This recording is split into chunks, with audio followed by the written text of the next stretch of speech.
അമ്മയ്ക്കും തിരുക്കുമാരനും ആയിരം നന്ദി പറയുന്നു. എൻ്റെ പേര് രശ്മി എലിസബത്ത് ജോസഫ് എന്നാണ്. എൻ്റെ ഇടവക കേളമംഗലം, സെൻറ്റ് മേരീസ് കേളമംഗലമാണ്. എൻ്റെ കുഞ്ഞിനെ കിട്ടിയ കാര്യമാണ് ഞാൻ ആദ്യമായിട്ട് പറയാൻ ആഗ്രഹിക്കുന്നത്. ഞാൻ 2018 ഫെബ്രുവരിയിലാണ് ഞാൻ ആദ്യമായിട്ട് ഉടമ്പടി എടുക്കുന്നത്. അന്ന് ഞാൻ ഉടമ്പടി എടുത്തത് എൻ്റെ ഒരു തൈറോയിഡിൻ്റെ ഒരു സർജറിയായിട്ട് ബന്ധപ്പെട്ട ഒരു ആവശ്യത്തിനായിരുന്നു. അന്ന് ഞാൻ ഇവിടെ സാക്ഷ്യം പറയുകയും ചെയ്തു. ഇതിനെ 2ാമത്തെ പ്രാവശ്യമാണ് മാതാവ് എനിക്ക് ഇവിടെ നിന്ന് സാക്ഷ്യം പറയാനുള്ള ഒരു അവസരം തന്നത്. ഇവിടെ ഞാനിപ്പോൾ പറയാൻ പോകുന്ന സാക്ഷ്യം എന്ന് പറഞ്ഞാൽ, കൃത്യമായിട്ട് പ്രാർത്ഥിക്കുകയും പള്ളിയിൽ കൃത്യമായിട്ട് പോവുകയും പ്രേക്ഷിത വേല കൃത്യമായിട്ട് ചെയ്യുന്നുണ്ട്, എല്ലാ കാര്യങ്ങളും കൃത്യമായിട്ട് ചെയ്യുന്നുണ്ട്. പക്ഷേ എല്ലാത്തിനും ഒരു കാര്യം നടക്കുന്നില്ല എന്ന് വിചാരിക്കുന്നവർക്ക് വേണ്ടിയിട്ടാണ് ഞാൻ ഈ സാക്ഷ്യം പറയുന്നത്. ഞാൻ ഈ സാക്ഷ്യം പറയാൻ വന്നപ്പോഴത്തേക്കും അച്ഛനോട് ചോദിച്ചൊരു ചോദ്യമുണ്ട്. നിനക്ക് ഈ കുഞ്ഞിനെ കിട്ടിയത് ഈ ഉടമ്പടി കൊണ്ട് തന്നെയാണോ എന്നുള്ളതിന് എന്താണ് ഉറപ്പെന്ന്? കാരണം 3 മിസ്കാരേജ് കഴിഞ്ഞിട്ടാണ് 4ാമത്തെ കുഞ്ഞാണ് എനിക്ക്. ഈ 3 മിസ്കാരേജും ഞാൻ ഉടമ്പടിയിൽ നിൽക്കുമ്പോൾ തന്നെയാണ്. അതുപോലെ ഞാൻ 4 പ്രാവശ്യം OET എഴുതി ഫെയിലായി. ആ 4 OETയും എഴുതിയത് ഉടമ്പടിയിൽ നിൽക്കുമ്പോൾ തന്നെയാണ്. പക്ഷേ ഞാൻ ഈ ഫെയിലിയറും ഈ മിസ്കാരേജും ഒക്കെ എനിക്ക് മാതാവ് തന്നത് എന്നെ ഒന്ന് രൂപപ്പെടുത്തി എടുക്കാൻ വേണ്ടിയിട്ടാണ്. കാരണം ഞാൻ പ്രാർത്ഥിക്കുകയൊക്കെ ചെയ്യുന്നുണ്ടായിരുന്നെങ്കിലും എൻ്റെ സ്വഭാവത്തിലൊക്കെ ഒരുപാട് മാറ്റങ്ങൾ വരുത്തേണ്ടതുണ്ടായിരുന്നു. ഞാൻ മെയിനായിട്ടും എനിക്ക് ആരെങ്കിലും എന്നോടൊരു കാര്യം പറഞ്ഞു കഴിഞ്ഞാൽ അവർക്ക് തിരിച്ച് ഞാൻ 2 എണ്ണം അല്ല 10 എണ്ണം തിരിച്ചു പറഞ്ഞാലും എനിക്കൊരു മനസ്സമാധാനം കിട്ടത്തില്ലായിരുന്നു. അങ്ങനെ ഒരു വ്യക്തിയായിരുന്നു ഞാൻ.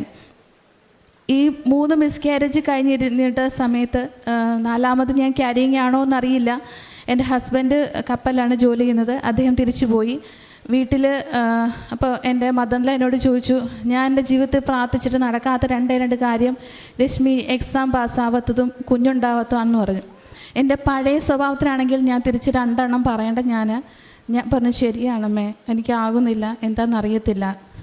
കുറച്ച് അഹങ്കാരമൊക്കെ കുറയ്ക്കാൻ പറഞ്ഞു. അപ്പോൾ ഞാൻ മനസ്സിലോർത്തു, ശരിയാണ്, അഹങ്കാരം ഉണ്ടല്ലോ, അത് കുറയ്ക്കണം എന്ന് ഞാൻ മനസ്സിലോർത്തു. അപ്പോൾ പെട്ടെന്ന് എൻ്റെ മനസ്സിലേക്ക് വന്നത് അച്ഛൻ പറഞ്ഞ കാര്യങ്ങൾ. പല കാര്യങ്ങളും നമുക്ക് പറയാൻ തോന്നും, പക്ഷെ തിരിച്ച് പറഞ്ഞു കഴിഞ്ഞാൽ നമ്മൾ അവിടെ ഫെയിലായി. പറയാതിരിക്കുമ്പോഴാണ് മാതാവ് നമ്മുടെ കൂടെ നിൽക്കുന്നതെന്നുള്ളൊരു ബോധ്യം ആ സമയത്താണ് തോന്നിയത്. ഞാൻ തിരിച്ചൊന്നും മിണ്ടാനായിട്ട് എൻ്റെ മാതാവ് അനുവദിച്ചില്ല. കുറച്ച് ദിവസം കഴിഞ്ഞപ്പോൾ അതിനു മുമ്പ് ഞാൻ BTAC എന്ന് പറഞ്ഞ ടെസ്റ്റ് ചെയ്തു. അത് നെഗറ്റീവായിരുന്നു. അതൊക്കെ കൊണ്ടാണ് ക്യാരിങ് ആകത്തില്ല എന്ന് വിചാരിച്ചത്. കുറച്ച് ദിവസം കഴിഞ്ഞപ്പോൾ എനിക്ക് ഭയങ്കരമായ ക്ഷീണവും ബുദ്ധിമുട്ടൊക്കെ തോന്നിയപ്പോൾ ഞാൻ പോയി ടെസ്റ്റ് ചെയ്തപ്പോൾ അത് പോസിറ്റീവായിരുന്നു. UPT പോസിറ്റീവായിട്ട് വന്നു. അങ്ങനെ ഞാൻ ക്യാരിങ് ആണെന്ന് മനസ്സിലായി. ആ ദിവസം തൊട്ട് ഡെലിവറി വരുന്നത് വരെ ഞാൻ ചായയിൽ വരെ ഞാൻ കൃപാസനത്തിൽ ഉപ്പ് ഉപയോഗിച്ചിട്ടാണ് ഞാൻ ഭക്ഷണം കഴിച്ചിരുന്നത്. ഞാനൊരു 7ാമത്തെ 8ാമത്തെ മാസമൊക്കെ ആയപ്പോഴത്തേക്കും എനിക്ക് ഭയങ്കരമായിട്ട് നടുവേദന കൂടി. മുന്നിലേക്ക് ഞാൻ വളഞ്ഞുപോയി. എനിക്ക് നേരെ നിൽക്കാൻ പറ്റില്ല. എന്നെ 3 4 പേര് പിടിച്ചാൽ മാത്രമേ എനിക്ക് നേരെ നിൽക്കാൻ പറ്റുള്ളായിരുന്നു. അതുപോലെ തന്നെ ഒരു സൈഡിലേക്ക് വളഞ്ഞുകൂടി പോയി. അപ്പോൾ ഞാൻ മാതാവിനോട് പറഞ്ഞ്, എനിക്ക് ഇത്രയും കഷ്ടപ്പെട്ടിട്ട് അമ്മ ഒരു കുഞ്ഞിനെ തന്നിട്ട് എനിക്ക് അതിനെ എടുത്തുകൊണ്ട് നിൽക്കാനായിട്ട് പറ്റിയില്ലെങ്കിൽ പിന്നെ എങ്ങനെയാണ് അമ്മ എന്ന് ചോദിച്ചു. ഞാൻ ഇങ്ങനെ എഴുന്നേറ്റ് നിൽക്കാൻ പറ്റാതായപ്പോൾ ഹോസ്പിറ്റലിൽ അഡ്മിറ്റായി. ഞാൻ ഹോസ്പിറ്റലിൽ കിടക്കുകയാണ്. ഹോസ്പിറ്റലിൽ കിടന്ന് എല്ലാ ദിവസവും ഞാൻ 3 മണിക്ക് എഴുന്നേറ്റാണ് ഉടമ്പടി പ്രാർത്ഥന ചൊല്ലിക്കൊണ്ടിരുന്നത്, പ്രത്യക്ഷീകരണ പ്രാർത്ഥന ചൊല്ലിക്കൊണ്ടിരുന്നത്. അമ്മ എന്നെ 2:30 ആയപ്പോൾ എൻ്റെ മാതാവ് എനിക്ക് പ്രത്യക്ഷപ്പെട്ടിട്ട് അമ്മയുടെ കയ്യിൽ കുഞ്ഞിനെ ഇങ്ങനെ പിടിച്ചു തന്നിട്ട് പറഞ്ഞു, നിനക്ക് ഞാൻ തരാൻ പോകുന്നത് ഒരു പെൺകുട്ടിയാണ്, ഇതാണ് ആ കുഞ്ഞെന്ന് പറഞ്ഞു. അപ്പോൾ ഞാൻ അമ്മയോട് ചോദിച്ചു, അമ്മ എനിക്ക് അമ്മയുടെ കൈ കാണാം, പക്ഷെ അമ്മയുടെ മുഖം കാണാൻ പറ്റുന്നില്ലല്ലോ എന്ന് പറഞ്ഞു. അപ്പോൾ അമ്മ എന്നോട് പറഞ്ഞു, നീ പോയി ആദ്യം കുമ്പസാരിച്ചിട്ട് വരാൻ പറഞ്ഞു. അങ്ങനെ ഞാൻ പക്ഷേ ആരോടും അധികം പേരോടൊന്നും പറഞ്ഞില്ല. അന്ന് 3 മണിക്ക് ഞാൻ പ്രത്യക്ഷീകരണ പ്രാർത്ഥന എഴുന്നേറ്റ് ഞാൻ എൻ്റെ സ്വന്തം കാലം എഴുന്നേറ്റ് നിന്നിട്ടാണ് ഞാൻ ചൊല്ലിയത്. ഞാൻ തന്നെ ബാത്റൂമിൽ പോയി. അതുവരെ തലേദിവസം വരെ അമ്മയാണ് എന്നെ പിടിച്ച്, രാത്രിയിലും ഒക്കെ അമ്മയാണ് എന്നെ പിടിച്ച് ബാത്റൂമിൽ കൊണ്ടുപോയിക്കൊണ്ടിരുന്നത്. അന്ന് എൻ്റെ നടുവ് നിവരുകയാണ് ഉണ്ടായത്.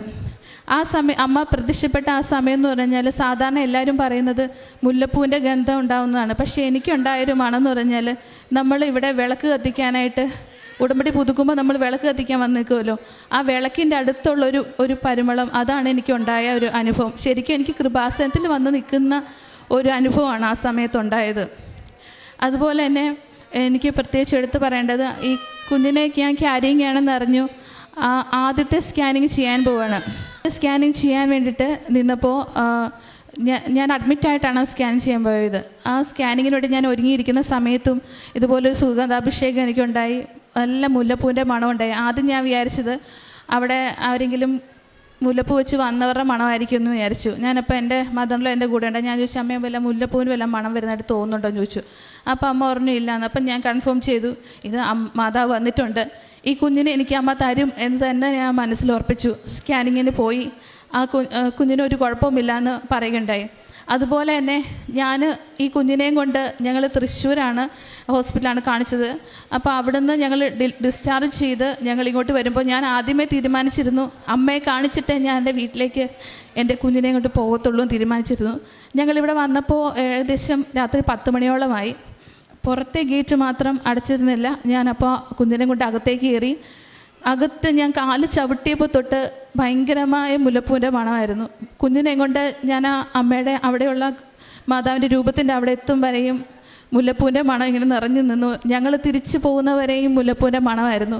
അപ്പോൾ ഞാൻ കൂടെയുള്ളവരോടൊക്കെ എൻ്റെ അമ്മയും എൻ്റെ ഹസ്ബൻഡും ഒക്കെ ഉണ്ടായിരുന്നു. അപ്പോൾ ഞാൻ പറഞ്ഞു, മുല്ലപ്പൂവിൻ്റെ മണം നിങ്ങൾക്ക് ആരെങ്കിലും കിട്ടുന്നുണ്ടോ എന്ന് ചോദിച്ചു. അവർക്ക് ആർക്കും അങ്ങനെ ഒരു അനുഭവം കിട്ടുന്നുണ്ടായിരുന്നില്ല. അതാണ് എൻ്റെ ഒരു വലിയ സാക്ഷ്യം. എനിക്കിത് എത്ര പറഞ്ഞാൽ ഞാനിപ്പോൾ ഒരു നിസ്സാരമായിട്ട് ചുരുക്കി പറയണമെന്ന് പറഞ്ഞതുകൊണ്ട് മാത്രമാണ് ഇത്രയും ഇതായിട്ട് പറയുന്നത്. പക്ഷേ എനിക്ക് എത്ര പറഞ്ഞാലും ഈ ഒരു അത്ഭുതം തീരത്തില്ല. അതുപോലെ തന്നെ ഞാൻ പറഞ്ഞല്ലോ, ഞാൻ 4 പ്രാവശ്യം OET എഴുതിയെന്ന്. ഓരോ പ്രാവശ്യം OET എക്സാം എഴുതാൻ പോകുന്നതിന് മുന്നേയും ഞാൻ അമ്മയുടെ അടുത്ത് വരും. ഞാൻ അമ്മയെ കണ്ട് പറഞ്ഞിട്ടേ ഞാൻ പോകുള്ളൂ. അങ്ങനെ ഞാൻ ഒരു പ്രാവശ്യം എക്സാം എഴുതാൻ വേണ്ടി, 2ാമത്തെ പ്രാവശ്യം എക്സാം എഴുതുന്നതിന് മുമ്പ് ഒരുക്കമായിട്ട് ഞാനിവിടെ പ്രാർത്ഥിക്കാൻ വേണ്ടി വന്നു. ഞാൻ ഏകദേശം നടുഭാഗത്തായിട്ട് ഞാൻ അവിടെ വന്നിരുന്ന് പ്രാർത്ഥിക്കുകയാണ്. അപ്പോൾ ഒരു ചേച്ചി ഇവിടുന്ന് സാക്ഷ്യം പറയാണ്. അവരും അവരുടെ മകനും കൂടി ഇവിടെ ഗർഭാശയത്തിൽ വന്നിട്ട് തിരിച്ചു പോവുകയാണ്. പോകുന്ന വഴിക്ക് അവർക്ക് ട്രെയിനിൽ എങ്ങോട്ടാണ് പോകേണ്ടതെന്ന് അറിയത്തില്ല. റെയിൽവേ സ്റ്റേഷൻ എങ്ങോട്ടേക്കാണ് പോകേണ്ടതെന്ന് അറിയില്ല. ഏത് ട്രെയിനാണ് പോകണമെന്ന് അറിയില്ല. അപ്പോൾ ഒരു സ്ത്രീ അവരെ വന്ന് ഹെൽപ്പ് ചെയ്യുന്നു. അവർ ട്രെയിനിൽ കയറിയ ശേഷമാണ് മകൻ ചോദിക്കുന്നത്, അമ്മ ഇത് മാതാവായിരുന്നു എന്ന് ചോദിക്കുന്നത്. ആ ചോദിക്കുന്ന ചോദ്യം എന്ന് പറഞ്ഞു കഴിഞ്ഞാൽ എനിക്കങ്ങ് ശരിക്കും എൻ്റെ നെഞ്ചിലിങ്ങനെ തറയ്ക്കുന്ന പോലൊരു ചോദ്യം പോലെ എനിക്ക് തോന്നി. അപ്പം ഞാൻ അമ്മയോട് ചോദിച്ച്, ഈ ഉള്ള ആൾക്കാർക്കെല്ലാം അമ്മ വരുന്നുണ്ട്, സഞ്ചാരി മാതാവാന്ന് പറയുന്നുണ്ട്, പക്ഷേ എന്നെ കാണാൻ ഒരു വട്ടം പോലും വന്നില്ലല്ലോ എന്ന് ഞാൻ ചോദിച്ചു. അപ്പോൾ എന്നോട് ഒരു മനസ്സിലെ ഒരു സ്വരം വരെയാണ്, നിന്നെ കാണാനല്ല ഞാൻ ആദ്യം വന്നതെന്ന്. അപ്പോഴാണ് എനിക്ക് ഓർമ്മ വന്നത്. ഞാൻ 2005 ഞാൻ 10ാം ക്ലാസ്സിൽ പഠിക്കുന്ന സമയത്ത് ഞാൻ എല്ലാ ദിവസവും എനിക്കൊരു ഹോബി ഉണ്ടായിരുന്നു. എല്ലാ ദിവസവും ഒരു 10 നന്മറിഞ്ഞ് ചൊല്ലിയിട്ട് കിടക്കും. ജപമാല എന്ന് ചൊല്ലാനുള്ള ഒരറിവൊന്നും എനിക്കില്ല ആ പ്രായത്തിൽ. 10 നന്മറിഞ്ഞ് എല്ലാ ദിവസവും ചൊല്ലുമായിരുന്നു. അങ്ങനെ ചൊല്ലിക്കൊണ്ടിരിക്കുന്ന സമയത്ത് എനിക്ക് കർട്ടൻ അനങ്ങുന്നത് പോലെയാണ് എനിക്ക് തോന്നിയത്. ഒരു ഫെയ്ഡായിട്ടുള്ള ഒരു വെള്ള തുണിയിൽ ഒരുമാതിരി ആ വെള്ള ഡ്രസ്സ്, ഫെയ്ഡായിട്ടൊരു വെള്ള ഡ്രസ്സ് അതിട്ടിട്ട് മാതാവാണെന്ന് എനിക്ക് മനസ്സിലായി. അമ്മ എൻ്റെ അടുത്ത് വന്ന് നിൽക്കുകയാണ്. ഞാൻ തല ഉയർത്തി ഇങ്ങനെ നോക്കി. അപ്പോൾ അമ്മയാണെന്ന് മനസ്സിലായി. തലയിൽ ഒരു കിരീടം ഉണ്ടായിരുന്നു. ആ കിരീടത്തിന് വലിയ കളറൊന്നും ഉണ്ടായിരുന്നില്ല, ഫെയ്ഡായിട്ടുള്ളൊരു കളറായിരുന്നു. അത് ഊരി താഴേക്ക് വെക്കുന്നതായിട്ടാണ് ഞാൻ കണ്ടത്. അപ്പം ഞാൻ പിറ്റേ ദിവസം ഞാൻ അമ്മച്ചിയോട് പറഞ്ഞു, അമ്മച്ചി ഞാൻ എൻ്റെ പപ്പായുടെ അമ്മയോട് പറഞ്ഞു, അമ്മച്ചി ഞാനിങ്ങനെ മാതാവിനെ കണ്ടു, മാതാവ് വന്നു കിരീടം ഊരി വെക്കുന്നതായിട്ടാണ് കണ്ടത്, അതെന്താ അങ്ങനെ കണ്ടതെന്ന് ഞാൻ ചോദിച്ചു. എനിക്ക് ആ പ്രായത്തിലൊന്നും മനസ്സിലാക്കാനുള്ളതില്ല. അപ്പം അമ്മച്ചി പറഞ്ഞു, നീ 10ാം ക്ലാസ്സിലല്ലേ, അത് മാതാവ് ജയിപ്പിച്ചു തരും, അല്ലെങ്കിൽ മാതാവ് കിരീടം വെക്കില്ല എന്നാണ് പറഞ്ഞെന്ന് എന്നോട് പറഞ്ഞു. അപ്പം ഞാൻ ആ ഒരു ഇതിൽ ഞാനത് ഓർത്തു, അത് ശരിയായിരിക്കുമെന്ന്. അപ്പം ഞാൻ അമ്മയോട് വിട്ടിരുന്ന് ചോദിച്ചു, അമ്മ ഞാൻ അന്ന് കണ്ടപ്പോൾ ഒരു കിരീടം അമ്മ ഊരി വെക്കുന്ന കണ്ടല്ലോ, ആ കിരീടം ഇപ്പോൾ ഇവിടെ കാണുന്നില്ലല്ലോ, അതെവിടെയും ചോദിച്ചു. അപ്പം എന്നോട് പറഞ്ഞു, നീ അങ്ങോട്ടേക്ക് നോക്ക്, ആ ഇരിക്കുന്നത് കിരീടം അല്ലേ എന്ന് ചോദിച്ചു. ശരിക്കും ഞാൻ ഞെട്ടിപ്പോയി. അത് കിരീടമാണെന്ന് ഞാൻ അന്ന് വരെ ഞാൻ ശ്രദ്ധിച്ചിട്ടില്ല. ഇതുപോലൊരു കിരീടമാണ് ഞാൻ കണ്ടത്. പക്ഷെ ഗോൾഡൻ കളറൊന്നുമല്ല, ഫെയ്ഡായിട്ടുള്ള ഒരു ഒട്ടും കളറില്ലാത്ത ഒരു കിരീടമാണ് ഞാൻ ഊരി വെക്കുന്ന കണ്ടത്. ശരിക്കും എനിക്ക് അന്നേരം അവിടെ നിന്ന് എനിക്ക് എന്ത് ചെയ്യണമെന്നോ കരയണമെന്നോ എനിക്കൊന്നും അറിയില്ല. ഞാൻ അന്ന് കണ്ടത് വെറും ഒരു സ്വപ്നമോ ഒന്നുമല്ല എന്നെനിക്ക് അന്ന് ആ മാതാവ് എനിക്ക് ബോധ്യം തന്നു. അമ്മ എന്നെ കൂടെ ഉണ്ടെന്നും ഇത്രയും കാലം അമ്മ എൻ്റെ കൂടെ നടക്കുന്നു എന്നുള്ളതിനും ഒരു തെളിവായിട്ട് എനിക്ക് മനസ്സിലായി. പിന്നെ ഞാൻ പറഞ്ഞാൽ 2018 ഞാൻ ആദ്യമായിട്ട് ഉടമ്പടി എടുക്കുന്നത്. ഞാനിങ്ങനെ സർജറിക്ക് വേണ്ടി എടുത്തു. ആ കാര്യങ്ങളൊക്കെ കൃത്യമായിട്ട് അമ്മ നടത്തി തന്നു. എൻ്റെ സ്വരം പോകുന്നുള്ള പ്രശ്നത്തിനാണ് ഞാൻ അന്ന് ഉടമ്പടി എടുക്കുന്നത്. അത് ഒന്നും മാതാവ് ഇപ്പം നിങ്ങൾക്ക് എൻ്റെ വോയിസ് കേൾക്കാം, യാതൊരു പ്രശ്നവുമില്ല. അപ്പോൾ ഞാൻ ആ ഒരു ഇത് കഴിഞ്ഞപ്പോഴത്തേക്ക് ഞാൻ പഴുതേനെ ഉടമ്പടിയിൽ ഉഴപ്പാൻ തുടങ്ങി. പിന്നെ ഞാൻ എൻ്റെ പപ്പായുടെ പേര് ഞാൻ ഉടമ്പടി വെച്ചിട്ടുണ്ടായിരുന്നു. പക്ഷേ എൻ്റെ പപ്പ ആ സമയത്ത് മരിച്ചു. അപ്പോൾ എനിക്ക് ഭയങ്കരമായിട്ട് വിഷമം വന്നു. ഞാൻ ഉടമ്പടി അങ്ങ് സ്റ്റോപ്പ് ചെയ്തു. ഞാൻ ചൊല്ലുന്നുണ്ടായിരുന്നില്ല. പക്ഷേ അമ്മ ആ സമയത്ത് ചെയ്ത കാര്യം എന്താണെന്ന് വെച്ച് കഴിഞ്ഞാൽ, എനിക്ക് ഒരു എഡ്യൂക്കേഷൻ ലോൺ ഉണ്ടായിരുന്നു. അമ്മ അത് ഒറ്റ തീർപ്പിന് അതങ്ങ് തീർത്ത് തന്നു. ആ സമയത്ത് ഞങ്ങളുടെ ഒരു രൂപ പോലും കയ്യിൽ എടുക്കാനുണ്ടായിരുന്നില്ല. പപ്പ മരിച്ചു. എനിക്ക് ജോലി ഉണ്ടായിരുന്നെങ്കിലും എനിക്ക് അന്നേരം അത്രയും രൂപയൊന്നും ഒരുമിച്ച് അടയ്ക്കാനുള്ള തുകയൊന്നും എൻ്റെ കയ്യിലുണ്ടായിരുന്നില്ല. പക്ഷേ എങ്ങനെയൊക്കെയാണ് അമ്മ അത് ക്രമീകരിച്ചതെന്ന് എനിക്കിപ്പോൾ ഓർക്കുമ്പോൾ അത്ഭുതമായിട്ട് തോന്നുവാണ്. അതമ്മ ഒറ്റ തീർപ്പിൽ തീർത്ത് തന്നു. അപ്പോൾ എനിക്ക് ഭയങ്കര വിഷമമുണ്ടായി. അപ്പോൾ അച്ഛൻ പറഞ്ഞ ഒരു ധ്യാനപ്രസംഗമാണ് മനസ്സിലേക്ക് വന്നത്. നിങ്ങളുടെ വീട്ടിൽ പലരും മരിച്ചു പോയേക്കാം, പക്ഷെ നിങ്ങളുടെ ഉടമ്പടിയിൽ അത് ഉഴപ്പരുതെന്നുള്ളത്. അന്ന് തൊട്ട് ഞാൻ വീണ്ടും ഉടമ്പടി പ്രാർത്ഥന കൃത്യമായിട്ട് ചൊല്ലാൻ തുടങ്ങി. പക്ഷേ ഞാൻ എൻ്റെ ലൈഫിൽ ചേഞ്ചസ് ഒന്നും വരുത്തിയില്ല. ഞാൻ എൻ്റെ ഇഷ്ടങ്ങളൊക്കെ, എനിക്ക് അപ്പോഴും അഫെയർ ഉണ്ടായിരുന്നു. ഞാൻ അദ്ദേഹത്തെ തന്നെ വാങ്ങിച്ചത്. ഞാൻ അഫെയറുണ്ട്, പല കാര്യങ്ങൾ എനിക്കിഷ്ടമുള്ള കാര്യങ്ങളൊക്കെ ചെയ്ത് നടക്കുന്നു. ബൈബിൾ വായിക്കുന്നുണ്ട്, ജപമാല ചൊല്ലുന്നുണ്ട്, എല്ലാ കാര്യങ്ങളും ചെയ്യുന്നുണ്ട്. പക്ഷേ പ്രേക്ഷിത വേല ചെയ്യുന്നുണ്ട്, എല്ലാം ചെയ്യുന്നുണ്ടെങ്കിലും എൻ്റെ ഇഷ്ടങ്ങളൊന്നും മാറ്റിവെക്കാനായിട്ട് ഞാൻ അന്നേരം തയ്യാറല്ലായിരുന്നു. ഞാൻ അത് കഴിഞ്ഞിട്ട് ഞാൻ കോവിഡിൻ്റെ സമയമായി. കോവിഡിന് തൊട്ട് മുമ്പ് എൻ്റെ വിവാഹം നടന്നത്. ആ വിവാഹത്തിൻ്റെ തൊട്ട് മുമ്പായിട്ട് ഉണ്ടായ ഒരു അനുഭവസാക്ഷി കൂടി പറയുകയാണ്. എൻ്റെ ഒരു കൂട്ടുകാരി, ഒരു ചേച്ചിക്ക് 3-4 വർഷമായിട്ട് അവർ കല്യാണം കഴിഞ്ഞിട്ട്, രണ്ടാമത്തെ വിവാഹമാണ്. കല്യാണം കഴിഞ്ഞിട്ട് കുട്ടികളുണ്ടായിരുന്നില്ല. അപ്പം ഒരു ദിവസം ഞങ്ങൾ നൈറ്റ് ഡ്യൂട്ടിക്ക് ഇരിക്കുന്ന സമയത്ത് ചേച്ചി ഇങ്ങനെ ചോദിക്കുകയാണ്, ഈ കൃപാസനത്തെ പറ്റി ആരെങ്കിലും കേട്ടിട്ടുണ്ടോ, ആരെങ്കിലും പോകാറുണ്ടോ, എനിക്കതിനെപ്പറ്റി ഒന്ന് അറിഞ്ഞാൽ കൊള്ളാം. അപ്പം ഞാൻ പെട്ടെന്ന് ചേച്ചി ഞാൻ പോകുന്നുണ്ട്, ചേച്ചിക്ക് എന്താ വേണ്ടതെന്ന് ചോദിച്ചു. അപ്പം എനിക്ക് കാര്യം അറിയാമായിരുന്നു ചേച്ചി കുഞ്ഞില്ല എന്നുള്ളത്. പക്ഷെ ഞാൻ ചേച്ചിയോട് എടുത്ത് ചോദിക്കാനൊന്നും പോയില്ല. ഞാൻ പറഞ്ഞു, നാളെ ചേച്ചിക്ക് എന്നെ ഉടമ്പടി തൈലം കൊണ്ടുവന്ന് ചേച്ചിയുടെ വയറ്റിൽ പുരട്ടിത്തരാം എന്ന് മാത്രം ഞാൻ പറഞ്ഞോളൂ. ചേച്ചിക്ക് കുഞ്ഞുണ്ടോയെന്നോ ഇല്ലയോന്നൊന്നും ചോദിക്കാൻ പോയില്ല. പിറ്റേ ദിവസം ഞാൻ വന്ന് ചേച്ചിയുടെ വയറ്റിൽ കുരിശ് വരച്ചു. കൃപാസനത്തിൽ തൈലം കൊണ്ടുവന്ന് കുരിശ് വരച്ചു.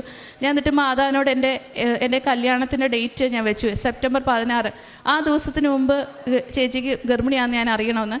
ഞാൻ എൻ്റെ വിവാഹത്തിന് വേണ്ടിയിട്ട് ലീവ് എടുത്ത് വീട്ടിലേക്ക് പോരുന്നതിന് തൊട്ട് മുമ്പത്തെ ദിവസം, അതുവരെ ഒന്നും അറിയുന്നില്ല. അപ്പോൾ അന്നത്തെ ദിവസം ഞാൻ ഓർത്തു, ചേച്ചീനെ കണ്ടില്ലല്ലോ, ഇതിനെപ്പറ്റി അറിഞ്ഞില്ലല്ലോ എന്ന്. അപ്പം തന്നെ ചേച്ചി എന്നെ കണക്ട് ചെയ്ത് കോൾ ചെയ്യുകയാണ് ഹോസ്പിറ്റലിലേക്ക്, ഞാൻ ഗർഭിണിയാണെന്ന് പറഞ്ഞിട്ട്.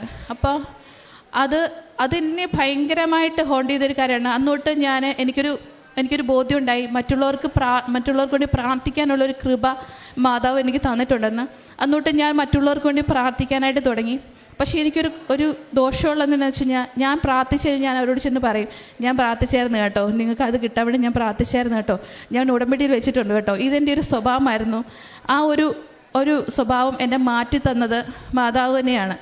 ഞാനൊരു ചേച്ചിക്ക് വേണ്ടി ഇതുപോലെ ഞാൻ മിസ്കാരേജ് ആയിരുന്ന സമയത്ത്, ആ ഒരു പെയിൻ്റെ സമയത്ത് ഹോസ്പിറ്റലിൽ കിടക്കുമ്പോൾ ഭയങ്കരമായ പെയിനാണല്ലോ. ആ സമയത്ത് ഞാൻ ഓരോ ഗർഭിണികളാകാത്ത മക്കളില്ലാത്ത സ്ത്രീകൾക്ക് വേണ്ടി സമർപ്പിച്ച് പ്രാർത്ഥിക്കുമായിരുന്നു.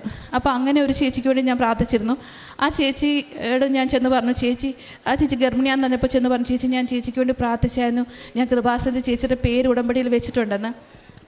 ഒരു മാസം കഴിഞ്ഞപ്പോൾ ആ ചേച്ചിക്ക് മിസ്കാരേജ് ആയി. അപ്പോൾ അവർ പറഞ്ഞു, ഞാൻ ചെന്ന് ചേച്ചിയുടെ വയറ്റിൽ തൊട്ടിട്ടാണ്, ഞാൻ ചേച്ചിയോട് കാണാൻ ചെന്നത് കൊണ്ടാണ് അത് മിസ്കാരേജ് സംഭവിച്ചെന്ന് കേട്ടു. അതിനുശേഷം ഞാൻ ഒരു മനുഷ്യരെ ഞാൻ ഫ്രണ്ടിലേക്ക് ചെല്ലുകയില്ല. ഞാൻ ഒരാളെ ഫേസ് ചെയ്യാനായിട്ട് എനിക്ക് ഭയങ്കര പേടിയായിരുന്നു. ഗർഭിണികളെ ആരെയും കണ്ടാൽ ഞാൻ കാണില്ല. പലരും എന്നെ കുട്ടികളെ കൊണ്ട് പള്ളിയിൽ വരുന്നവരൊന്നും എന്നെ കണ്ടു കഴിഞ്ഞാൽ അവർ മാറിക്കളയായിരുന്നു കുഞ്ഞുങ്ങളെ കൊണ്ട്. ആദ്യമൊക്കെ എനിക്കത് ഭയങ്കര വിഷമമായിരുന്നു. ഈ ഒരു സംഭവത്തോടെ എനിക്കൊരു കാര്യം മനസ്സിലായി, ചിലപ്പോൾ അങ്ങനെയുള്ള കാര്യങ്ങളൊക്കെ ശരിയായിരിക്കാം എന്നൊരു തെറ്റിദ്ധാരണ എൻ്റെ മനസ്സിൽ വന്നു. ഞാൻ തൊട്ടാൽ ചിലപ്പോൾ കുഞ്ഞുങ്ങൾക്ക് എന്തെങ്കിലും സംഭവിച്ചാലോ, ഗർഭിണികൾക്ക് എന്തെങ്കിലും സംഭവിച്ചാലോ എന്നുള്ളൊരു ഭയം എൻ്റെ മനസ്സിലേക്ക് വന്നു. പിന്നെ ഞാൻ ആരോടും ഞാൻ പ്രാർത്ഥിച്ചിട്ടുണ്ട് എന്നുള്ളൊരു കാര്യം ഞാൻ പറയത്തില്ല. അങ്ങനെ ഒരു മാതാവ് പ്രാർത്ഥിക്കുന്നത് നമ്മുടെ മനസ്സിലിരുന്നാൽ മതി. മധ്യസ്ഥ പ്രാർത്ഥന എന്നുള്ളൊരു വരവാണെന്നുള്ളത് അപ്പോൾ എനിക്ക് മനസ്സിലായി. അത് മനസ്സിലിരുന്നാൽ മതി. നമ്മൾ അവർക്ക് വേണ്ടി പ്രാർത്ഥിച്ചു, അതിന് ഫലം ലഭിച്ചു. അതിന് നമുക്ക് മാതാവിനോട് നന്ദി പറയാം. അവരെ കൊണ്ട് നന്ദി പറയിക്കാൻ നമ്മൾ ശ്രമിക്കേണ്ട എന്നുള്ളൊരു ബോധ്യം മാതാവ് എനിക്ക് തന്നു. പിന്നെ ഞാൻ ഈ വെളുപ്പിന് 3 മണിക്ക് പ്രാർത്ഥിക്കാൻ തുടങ്ങിയത് എങ്ങനെയാണെന്ന് വെച്ച് കഴിഞ്ഞാൽ, എൻ്റെ ചേച്ചിയും ഹസ്ബൻഡും തമ്മിലൊരു അവർ വാക്ക് തർക്കം ഉണ്ടായി. ഭയങ്കരമായൊരു വഴക്കിലേക്ക് അത് മാറി. അത് എന്താകും എൻ്റെ അവസ്ഥ എന്നുള്ളത് എനിക്ക് പറയാനറിയില്ല. വീട്ടിലൊരു ഭയങ്കര പ്രശ്നമായിട്ട് അത് തീർന്നു. ഞാൻ ആ സമയത്ത് അതുവരെ ഞാൻ ചൊല്ലിയിരുന്നത് 5:30 ഞാൻ 5 മണിക്ക് ഞാൻ എങ്ങനെയെങ്കിലും എഴുന്നേറ്റോണ്ടിരുന്ന ഞാനാണ്. 5:30 ഞാൻ ഒരു കണക്കിന് ചൊല്ലി തീർക്കും എന്നുള്ളൊരു വ്യക്തിയായിരുന്നു ഞാൻ ആ സമയം അങ്ങ് മാറ്റി. ഞാൻ 3 മണിക്ക് എഴുന്നേറ്റു. 3 മണിക്ക് എഴുന്നേറ്റിട്ട് ഞാൻ പ്രത്യക്ഷീണ പ്രാർത്ഥനയും അതിൻ്റെ കൂടെ തന്നെ ഒരു ജപമാലയും കൈവിരിച്ച് പിടിച്ച് ചൊല്ലിയിട്ട് ഞാൻ അമ്മയോട് പറഞ്ഞു, അമ്മ ഇപ്പം നേരം വെളുത്തിട്ടില്ല, സൂര്യൻ ഉദിച്ചിട്ടില്ല, ഈ സൂര്യൻ ഉദിച്ച് അസ്തമിക്കുന്നതിന് മുമ്പ് ചേച്ചിയുടെ ഹസ്ബൻഡ് ഇവിടെ വീട്ടിൽ വന്നിരിക്കണം എന്ന് മാത്രമേ ഞാൻ പറഞ്ഞുള്ളൂ അമ്മയോട്. അന്ന് കൊണ്ട് തന്നെ അമ്മ ആ ഒരു പ്രശ്നം അങ്ങ് തീർപ്പ് കൽപ്പിച്ച് തന്നു. പിന്നെ എൻ്റെ സമയം എന്ന് പറയുന്നത് 3 മണിക്കാണ്. ഞാൻ 3 മണിക്ക് എഴുന്നേറ്റിരുന്നാണ് പ്രാർത്ഥിച്ചുകൊണ്ടിരുന്നത്. അതുപോലെ തന്നെ എൻ്റെ നാത്തൂൻ്റെ ഹസ്ബൻഡിൻ്റെ UK പോകാൻ വേണ്ടിയിട്ടുള്ള പ്രോസസ്സ് നടത്തിയിട്ടൊന്നും ശരിയാവുന്നില്ല. ആ സമയത്ത് ഇതുപോലെ തന്നെ ഞാൻ വെളുപ്പിന് 3 മണിക്ക് എഴുന്നേറ്റിരുന്ന് അവർക്ക് വേണ്ടി പ്രാർത്ഥിക്കാൻ തുടങ്ങി. അങ്ങനെ ഞാൻ അവർക്ക് വേണ്ടി നിയോഗം വെച്ച് 3-ാമത്തെ ദിവസമായപ്പോഴത്തേക്കും പുള്ളിയുടെ കാര്യങ്ങളെല്ലാം റെഡിയായി, വിസ വരെ റെഡിയായി കിട്ടുകയുണ്ടായി. അതുപോലെ തന്നെ ഞാൻ പറഞ്ഞല്ലോ, ഈ 3:30ക്കാണ് ഞാൻ പ്രാർത്ഥിച്ചിരുന്നത്. മാതാവ് പ്രത്യക്ഷപ്പെട്ട ഒരു അനുഭവം ഉണ്ടായല്ലോ എനിക്ക് പ്രഗ്നൻസി സമയത്ത്. അത് ഏകദേശം 2:30 മണിക്കാണ്, വെളുപ്പിന് 2:30 മണിക്കാണ് മാതാവ് പ്രത്യക്ഷപ്പെട്ടത്. അപ്പോൾ ഞാനിങ്ങനെ ഇപ്പോൾ അച്ഛൻ ചോദിച്ചൊരു ചോദ്യത്തിൽ നിന്നാണ് ഞാനിതെല്ലാം കണക്ട് ചെയ്ത് എൻ്റെ മനസ്സിലേക്ക് വന്നത്. അതായത് ഇവിടെ മാതാവ് ഡിസംബർ 4-ാം തീയതി മാതാവ് പ്രത്യക്ഷപ്പെട്ട ഉച്ചയ്ക്ക് 2:30ക്കാണെങ്കിൽ എനിക്ക് അമ്മ പ്രത്യക്ഷപ്പെട്ടത് വെളുപ്പിന് 2:30ക്കാണ്. അതുപോലെ തന്നെ മാതാവ് എനിക്ക് ഈ അച്ഛൻ ചോദിച്ചല്ലേ ഉടമ്പടി കൊണ്ട് തന്നെയാണോ നിനക്ക് കുഞ്ഞിനെ കിട്ടിയെന്ന്, അതിന് വേറൊരു പ്രൂഫ് എനിക്ക് മനസ്സിലിപ്പോൾ മാതാവ് തന്നതാണ്. ഞാനൊരു ഫെബ്രുവരിയിലാണ്, 2018 ഫെബ്രുവരിയിലാണ് ഞാൻ ഉടമ്പടി എടുക്കുന്നത്. അതിന് ഞാൻ ഈ പ്രാവശ്യം പ്രഗ്നൻ്റ് ആയത് ഫെബ്രുവരി 19-ാം തീയതിയാണ് എൻ്റെ LMB ഡേറ്റ് എന്ന് പറയുന്നത്. അത് അമ്മ ഈ ഒരു ഉടമ്പടിയിലൂടെ തന്നെയാണ് എനിക്ക് തന്നതെന്നുള്ളൊരു പൂർത്തീകരണമാണ് എന്ന് ഞാൻ വിശ്വസിക്കുന്നു. അമ്മയും തിരുക്കുമാരൻ തന്ന ഇനിയും ഒരുപാട് അനുഭവങ്ങളുണ്ട്. അതുപോലെ ഒരു അനുഭവം കൂടി പറയാൻ ആഗ്രഹിക്കുകയാണ്. എൻ്റെ ചേച്ചിയുടെ 2 മക്കൾക്ക് വേണ്ടിയിട്ട് ഞാൻ ഉടമ്പടിയിൽ വെച്ചിട്ടുണ്ടായിരുന്നു. ഒന്നാമത്തെ തന്നെ എൻ്റെ ചേച്ചിയുടെ മൂത്ത കുട്ടിക്ക് ചെവിയിൽ വെള്ളം കെട്ടിയിട്ട് ഒരു സർജറി വേണമെന്ന് പറഞ്ഞിരുന്നു. ആ സർജറി അമ്മ തന്നെ അത് വേണ്ടാന്ന് വെപ്പിക്കുന്ന ഒരു അനുഭവം ഉണ്ടായി. ഞങ്ങൾ 2 ഹോസ്പിറ്റലിൽ കാണിച്ചിരുന്നു. ആ 2 ഹോസ്പിറ്റലിൽ സർജറി ചെയ്ത് തന്നെ അത് ഇൻഫെക്ഷൻ അത് നീക്കാൻ പറ്റുള്ളൂ എന്നാണ് പറഞ്ഞിരുന്നത്. പക്ഷേ ഞാൻ അമ്മയോട് പറഞ്ഞിരുന്നു, ഈ വെളുപ്പിന് 3 മണിക്ക് തന്നെയാണ് ആ കാര്യങ്ങളൊക്കെ എഴുന്നേറ്റ് പ്രാർത്ഥിച്ചുകൊണ്ടിരുന്നത്. ഞാൻ അമ്മയോട് പറഞ്ഞപ്പോൾ സർജറി കൂടാതെ കൊച്ചുകുട്ടിയാണ്, അവൾക്ക് 5 വയസ്സേ ഉള്ളൂ, കത്തി വെക്കാൻ ഇടവരുത്തല്ലേ അമ്മയെന്ന് ഞാൻ പ്രാർത്ഥിച്ചുള്ളൂ. അത് വേണ്ടാന്ന് പൂർണ്ണമായിട്ടും അത് അമ്മ മാറ്റിത്തന്നു. അതുപോലെ തന്നെ എൻ്റെ ചേച്ചിയുടെ ഇളയ കുട്ടി ഭയങ്കര ഹൈപ്പർ ആക്റ്റീവ് ആയിരുന്നു. അവൾ ആകപ്പാടെ 1 വയസ്സേ ഉള്ളൂ. പക്ഷേ 1 വയസ്സുള്ള കുട്ടികൾ കാണിക്കുന്നതിനെക്കാട്ടി ഭയങ്കരമായ വികൃതിയാണ് അവൾ കാണിച്ചുകൊണ്ടിരുന്നത്. ആ ഒരു കാര്യം ഞാൻ പേര് വെച്ച് തന്നെ ഉടമ്പടിയിൽ വെച്ചിരുന്നു. ഇത് ഒരു 3 മാസം മുമ്പുള്ള, ഞാൻ ജനുവരിയിലാണ് ലാസ്റ്റ് വന്നത് ഉടമ്പടി പുതുക്കാൻ വേണ്ടി. അന്ന് വെച്ചതാണ് ഈ 2 കാര്യങ്ങളും. അത് 2ഉം അമ്മ നടത്തി തന്നു. അവളെയും മാതാവ് ഒരുക്കുകയായിരുന്നു. ശരിക്കും പറഞ്ഞാൽ 2 പേരുടെയും സ്വഭാവത്തിൽ തന്നെ ഒരു മാറ്റം വരികയാണ്. മൂത്ത കുട്ടി എന്ന് പറഞ്ഞാൽ അവൾ കുരിശ് വരയ്ക്കാൻ വിളിച്ചാലെന്ന് അവളങ്ങനെ വരില്ലായിരുന്നു. ഇപ്പം അവളാണ് ആദ്യമേ ഒരു 7 മണിയാകണ്ട, ഒരു 6:45 ആകുമ്പോഴേ പറയും, വാ നമുക്ക് കുരിശ് വരയ്ക്കാം. അവൾക്ക് ഭയങ്കര ഉത്സാഹമാണ്. അവളുടെ പേര് ഞാൻ ആ ഉടമ്പടി വെച്ചതിന് ശേഷമാണ് ഈ ഒരു വലിയൊരു മാറ്റം കണ്ടത്. അമ്മയ്ക്ക് തിരുക്കുമാരനും എത്ര നന്ദി പറഞ്ഞാലും മതി വരില്ല. ഇനിയും അമ്മ എൻ്റെ കൂടെ ഉണ്ടാവണം. ഈ സാക്ഷ്യത്തോടു കൂടി ഇത് തീരില്ല എന്ന് ഞാൻ വിശ്വസിക്കുന്നു. ഇനിയും സാക്ഷ്യം പറയാനായിട്ട് അമ്മ എന്നെ ഇവിടെ കൊണ്ടുവരുമെന്ന് ഞാൻ വിശ്വസിക്കുന്നു. അമ്മ ഇനിയും എൻ്റെ കൈ പിടിക്കണമെന്ന് മാത്രമേ എനിക്ക് അപേക്ഷയുള്ളൂ. പരിശുദ്ധ അമ്മയുടെ മധ്യസ്ഥതയിലേറെ പ്രത്യേകിച്ച് ഒരു കുഞ്ഞിനെ ലഭിച്ചത് തൊട്ടുള്ള സാക്ഷ്യമാണ്. അതിനുശേഷം ഒരുപാട് കാര്യങ്ങൾ സാക്ഷ്യത്തിൽ ഉൾപ്പെടുത്തിയിട്ടുണ്ടെങ്കിലും ഏറ്റവും പ്രധാനപ്പെട്ടത് കുഞ്ഞിൻ്റെ സാക്ഷ്യമാണ്. അപ്പോൾ നമ്മൾ ഈ സാക്ഷ്യങ്ങളെല്ലാം പരിശോധിക്കുമ്പോഴേക്കും അതൊക്കെ ഉടമ്പടിയുമായിട്ട് എന്താണ് ബന്ധമെന്നുള്ളത് അത് എപ്പോഴും നമ്മൾ എല്ലാവരോടും ചോദിക്കാറുള്ളത്. കാരണം പരിശുദ്ധ അമ്മ തന്നെ ഇതിന് വ്യക്തമായിട്ടൊരു എന്താ പറയുക, ഒരു ഹോൾ മാർക്കെന്നോ അല്ലെങ്കിൽ ഒരു വാട്ടർ മാർക്കെന്നോ പറയണത് പോലെ ഈ നിയോഗങ്ങളിലൊക്കെ ഞാൻ ഇടപെട്ടിട്ടുണ്ട് എന്നൊരു വ്യക്തിമുദ്ര പരിശുദ്ധ അമ്മ ഒരുമാതിരിപ്പെട്ട എല്ലാ സാക്ഷ്യത്തിലും ഉറപ്പിക്കും. അതിൽ ഈ ഒരു സാക്ഷ്യത്തിൽ ഏറെ പ്രത്യേകിച്ച് നേരത്തെ തന്നെ പരിശുദ്ധ അമ്മയുടെ വലിയൊരു സാന്നിധ്യം അനുഭവിക്കാനായിട്ട് സാധിച്ചുവെന്ന് ഈ മകൾ പറയുന്നുണ്ട്. രണ്ടാമത്തത് ഒരു സുഗന്ധാഭിഷേകം അതിവിടെ വന്നപ്പോൾ അനുഭവിക്കാൻ സാധിച്ചു എന്ന് പറയുന്നുണ്ട്. അപ്പോൾ ഉടമ്പടിയും ഈ കുഞ്ഞിനെ ലഭിച്ചതുമായിട്ടുള്ള 1 വർഷത്തെ സമയത്തിൻ്റെ കാര്യവും ചേർത്ത് വെച്ച് ക്ഷമിക്കണം, ഒരു കാര്യം കൂടി പറയാനുണ്ട്. അതായത് എൻ്റെ കുഞ്ഞിനിട്ട പേര് ഇമ എന്നാണ്. ഈശോ മറിയത്തിൻ്റെ ആദ്യത്തെ ലെറ്റർ എടുത്തിട്ടാണ് ഇമ എന്നിട്ടത്. അത് ഇടാനുള്ള കാരണം എന്ന് വെച്ച് കഴിഞ്ഞാൽ ഞാനിവിടെ ഇതുപോലെ വന്നിരുന്ന് വിഷമിച്ചിരുന്ന സമയത്ത് ഒരു ചേച്ചി സാക്ഷ്യം പറയുന്നത് കേട്ടാണ്. അവരുടെ കുട്ടിക്കൊരു അസുഖം ഉണ്ടായിട്ട് അത് മാറിയപ്പോഴത്തേക്കും അവരുടെ ശരിക്കും ആ കൊച്ചിന് വേറൊരു പേരുണ്ടായിരുന്നു. അവർ മാറ്റിയിട്ട് ഈശോയുടെ മറിയത്തിൻ്റെ പേരത്തിൻ്റെ ആദ്യ ലെറ്റർ വെച്ചിട്ട് ഇമ എന്ന് പേരിട്ടു. അപ്പം തന്നെ ഞാൻ മനസ്സിൽ കുറിച്ചിരുന്നു, എനിക്കൊരു പെൺകുട്ടിയാണെങ്കിൽ ഞാൻ ഇമ എന്ന് പേരിടുമെന്ന്. Praise the Lord.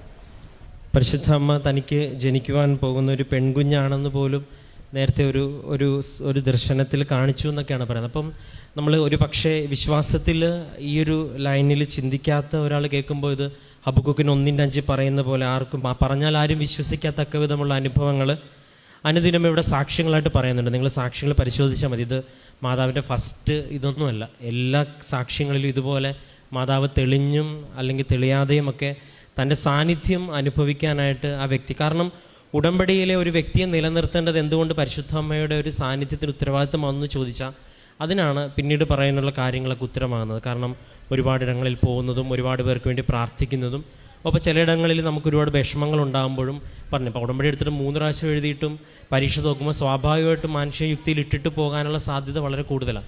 അപ്പം അതിന് മറുപടിയായിട്ട് എന്ന് തക്കവിധമാണ് മാതാവ് ഇത്രയേറെ അനുഭവങ്ങൾ ചേർത്ത് വെച്ച് ഇപ്പോൾ ഏറ്റവും അവസാനം പറഞ്ഞതുപോലെ ഒരുപാട് സാക്ഷ്യങ്ങൾ നമ്മളാണ് പറഞ്ഞ് ചുരുക്കി വളരെ ഇതാക്കി പറയിപ്പിക്കുന്നത്. കാരണം അത്രത്തോളം മാതാവിൻ്റെ ഒരു സാന്നിധ്യം അനുഭവിക്കാനായിട്ട് സാധിച്ചു എന്ന് സാക്ഷ്യങ്ങൾ കേൾക്കുമ്പോൾ തന്നെ നമുക്ക് വ്യക്തമായിട്ട് മനസ്സിലാവും. കാരണം നിങ്ങളെടുക്കുന്ന ഒരു ഉടമ്പടി അത് നിങ്ങൾക്ക് വേണ്ടി മാത്രമല്ല, നിങ്ങളുടെ ചുറ്റുമുള്ളവരും അതിൻ്റെ ഭാഗഭാക്കുകളായിട്ട് മാറുന്ന വലിയൊരു ദൈവിക പദ്ധതിയാണ്. ഒപ്പം തന്നെ ഈ കഴിഞ്ഞ പ്രാവശ്യം സാക്ഷ്യം പറഞ്ഞ മകൻ ഈ സാക്ഷ്യത്തിലും എല്ലാവരും റെഫർ ചെയ്ത് സംസാരിക്കുന്നത് ഉടമ്പടി ആരാധനയാണ്.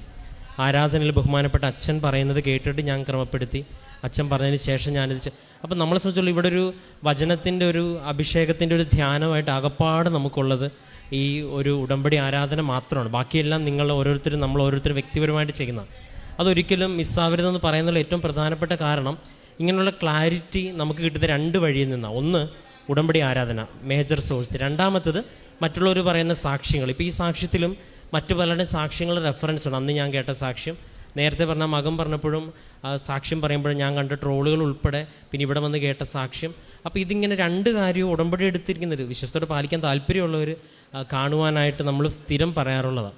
അപ്പോൾ അങ്ങനെ വ്യക്തമായിട്ടൊരു ട്രാക്കിലൂടെ സഞ്ചരിക്കുമ്പോൾ ഇങ്ങനെ സാക്ഷികൾ തമ്മിൽ നമുക്ക് ബന്ധപ്പെടുത്താൻ പറ്റും. കാരണം എല്ലാവരും ഒരു സ്രോതസ്സിൽ നിന്നാണല്ലോ ഈ ഒരു കൃപ നേടിയെടുക്കുന്നത്.